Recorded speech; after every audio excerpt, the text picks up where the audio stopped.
Bonjour tout le monde, bonsoir tout le monde. Ça va dépendre de les nouvelles vidéos. Je dis à moi présenter nos jeux en portugais. Tout le monde qui a besoin de connaître jeux en portugais, viens apprendre ensemble avec ta. Vamos là.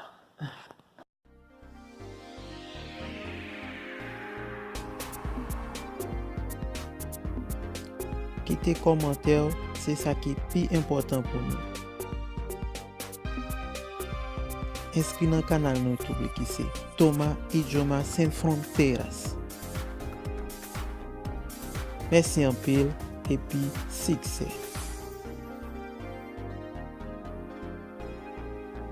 Ouais.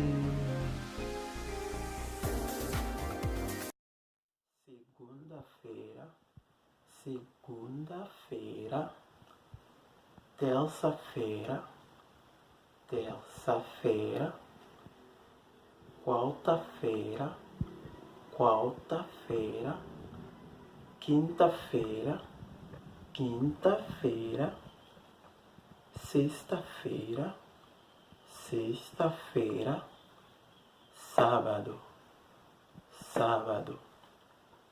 domingo. Exame. No próximo domingo, meus amigos vão jogar futebol juntos. No próximo domingo, meus amigos vão jogar futebol juntos. Deuxième exame. Chefe, eu vou na Polícia Federal segunda-feira. Eu vou na Polícia Federal segunda-feira. Moi pour aller na Polícia Federal lundi. Nous allons gagner Brésilien Vascon qui va répéter pour nous jours semaine en portugais. Et puis là, tout venir avec une petite notification pour nous. Olá todo mundo, meu nome é Guilherme e hoje eu vou falar para vocês os dias da semana em português.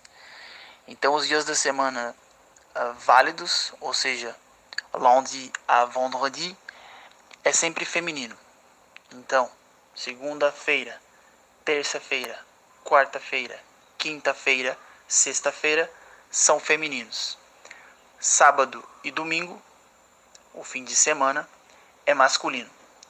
Então você diz sempre na segunda-feira, na terça-feira, na quarta-feira, na quinta-feira, na sexta-feira, e os 2 dias do fim de semana masculino, no sábado, no domingo.